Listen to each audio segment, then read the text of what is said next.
President, I ask unanimous consent to bring 2 baskets of hemp products onto the floor of this body. Is there objection? Without objection.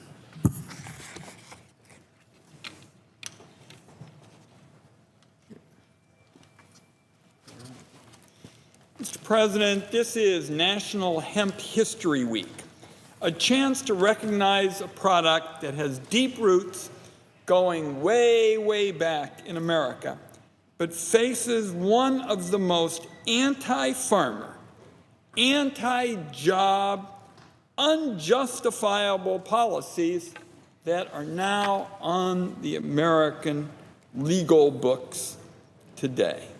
Because of its relations to marijuana, hemp can't legally be grown in American fields. Now, hemp is harmless. Hemp grown for industrial use simply does not have marijuana's psychoactive properties. You are going to get as high off hemp as you will off a bag of vegetables. But still, farmers in Oregon and across the country can't legally grow it. So if America is serious about banning harmless products like hemp just because they're related to drugs, then I've got bad news for fans of poppy seed muffins.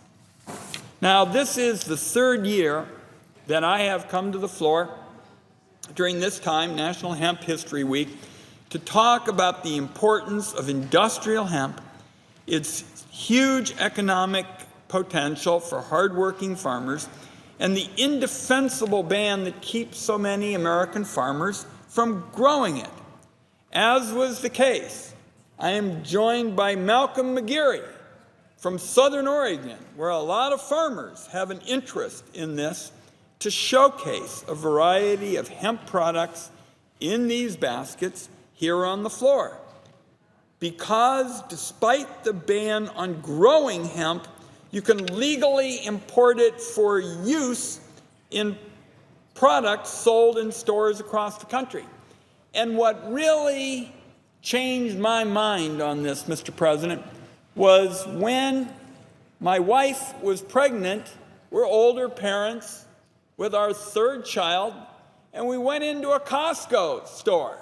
Went into a Costco store on a weekend at home in Oregon, and there were these big bags of hemp hearts, and it said healthy, good for the blood pressure, fiber, everything that one would expect in Pennsylvania or Oregon. I know the President of the Senate is one of the most physically fit members of the body. I see him in the gym all the time, so he obviously cares a lot about nutrition. And so Nancy and I are walking through this Costco, and it says this giant bag of hemp hearts could be purchased here.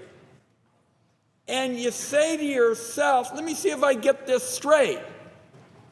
The hemp comes from Canada, so the farmers must just be laughing all the way to the bank because they're making money, and I guess what we do is we put it in bags and it's sold in Costco, which led me to the really intellectual concept of saying that if you can sell it at a Costco in Oregon, why can't our farmers grow it? Not much more complicated than that.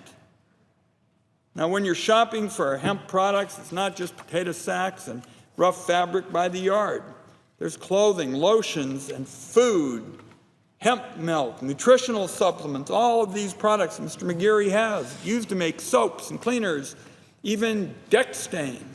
I understand that Mr. McGeary may even be wearing a hemp tie, but none of these products can be called 100% American because every bit of the hemp in these baskets had to be grown someplace else, which is essentially what I described as the Wydens toured Costco at home.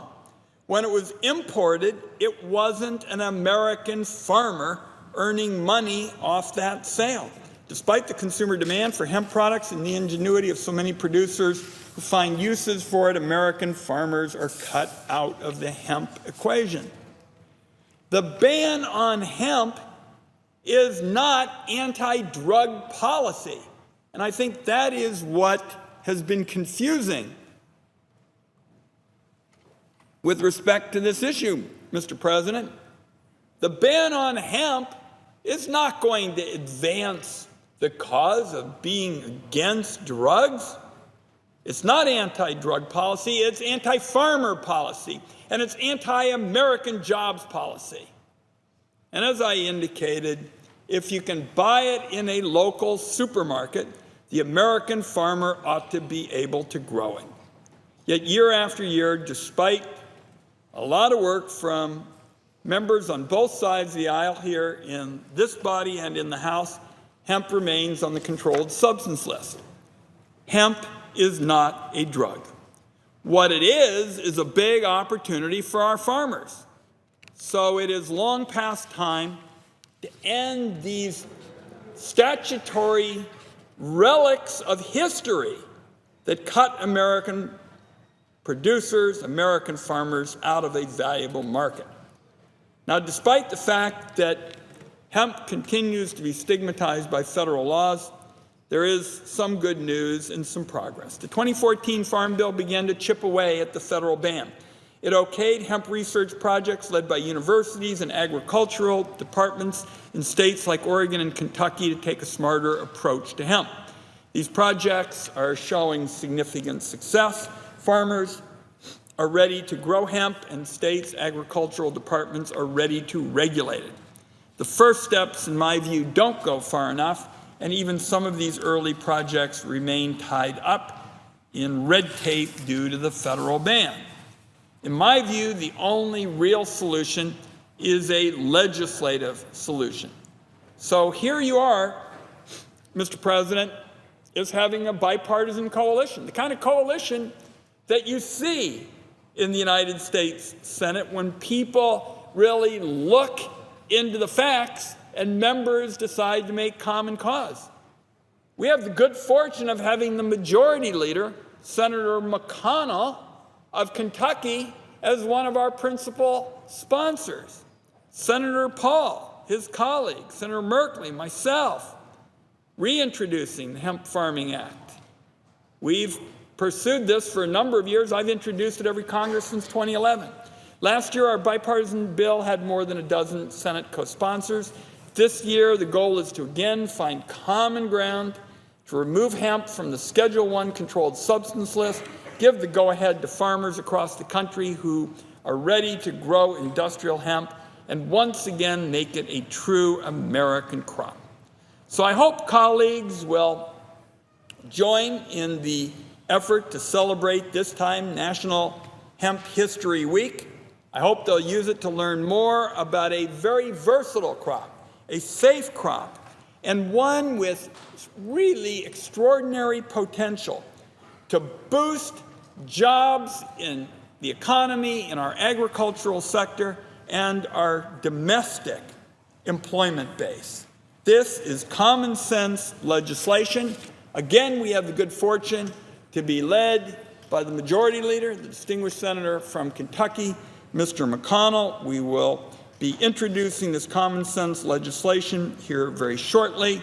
And with that, Mr. President, I yield the floor. And I